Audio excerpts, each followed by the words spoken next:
All right, in this video, we'll finish our discussion of the behavior of the patched function. We'll show what it does when replaying, and the patch ID is nowhere in the event history. Okay, so in the first video, we talked about what it does when it's not replaying, when it's doing the original run. Okay, so we already covered that. And then in the second video, we covered what it does when it is replaying, and also the patch ID is somewhere in the event history. In this case, we're talking about when it's replaying and the patch ID is not in the event history. Okay, so that's the last scenario. All right, so here we'll go into our little if-else explanation section. So if replaying and the code is a call to patched, if the patch ID is somewhere in the event history, then ... So this is what we covered in the last video. And so here we are now is if we're replaying, the code is a call to patch, and the patch ID is nowhere in the event history. Okay, so here's what it will do in that scenario. It will return false, and it won't add anything to the event history. Okay, so that's fine. But this is sort of the caveat, right? This is the tricky part. It will also make all future calls to the patched function with that ID, it will make them false, even after it is done replaying and it is running normal code. Okay, so we'll see an example and it'll make more sense there. But yeah, that's the quick explanation. Okay, and then just to be clear, so why is this a caveat? So in the first video, we said that if not replaying, the patch function will always return true. And if the marker doesn't exist, then it will add it to the history. And if the marker already exists, it won't re-add it. Okay, so that's what we said will happen if not replaying. But what this is saying is that this actually doesn't quite hold. Because if there was already a call to patched with that ID in the replay code, but not in the event history, then it will return false in that replay code, and it will also return false in all of the future code, right? So this thing here, it won't always return true when not replaying. Okay, so let's do a little example here. So I'll just copy and paste some snippets in. Just got a little piece here. So you'll see there's nothing profound here. This is basically just a bunch of await statements or sleep statements. And so why are we doing this? We're just putting these in here so we can have like sort of fine-grained control over what is replay code and what is not. Okay, because the first time we run this, none of it will be replay code. But then afterwards, we'll have a chunk of replay code, a chunk of non-replay code, and so on. Okay, so you'll see what I mean. All right, so I'll run our worker, and I'll run our workflow, and then I'll refresh this. All right, so let's take a look here. So we're running our first timer. I'll just interrupt our worker. Boom, okay? So now we have one timer done. So what that means is that this is replay code, and then here and below is new code. Cool. All right, so let's just reread what we're saying here is that if we're replaying and the patch ID is nowhere in the event history, so that's true. I mean, our event history has no patch IDs in it, okay? So if we put a patch statement right here in this replay code, it will return false and it won't add anything to the event history. Okay. So let's go ahead and do that right here. Lovely.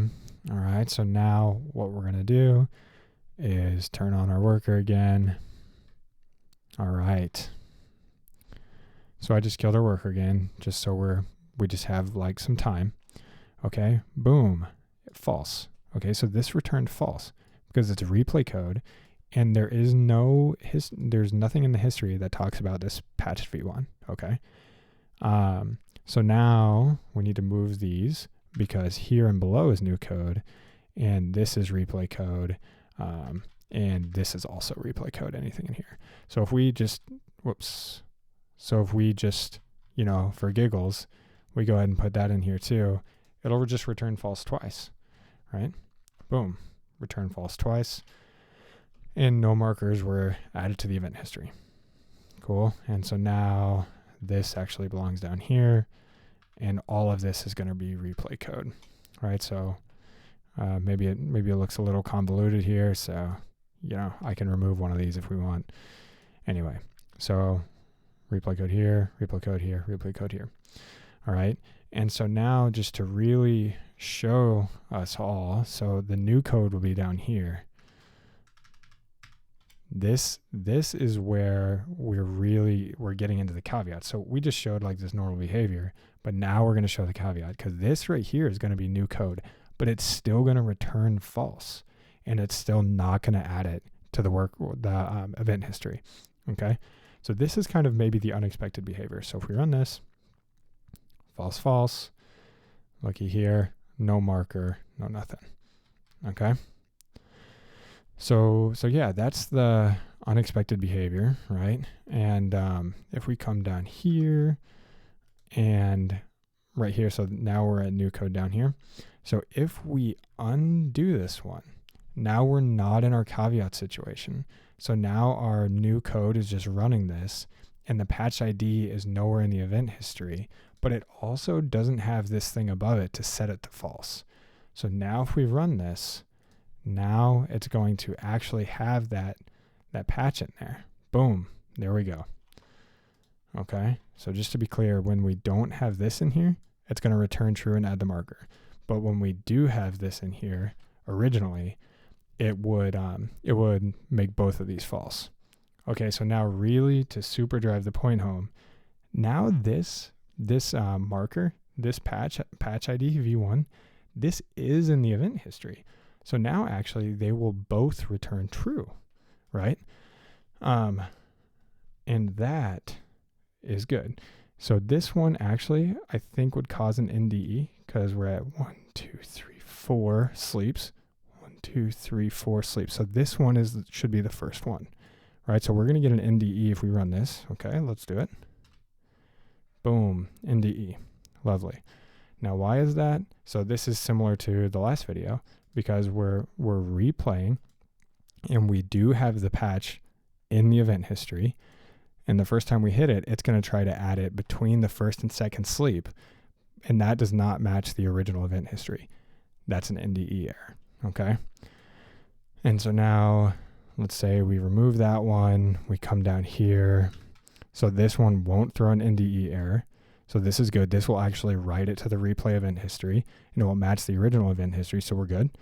And then this one will just do our normal behavior of it's new code. It's not replaying, but it's already in the event history. So it'll just return true, but won't add anything to the event history. So let's try it. Done. Lovely. Okay. So maybe in the next video, we'll kind of talk about like the implications of this and how to like use the code properly. But for now, thank you.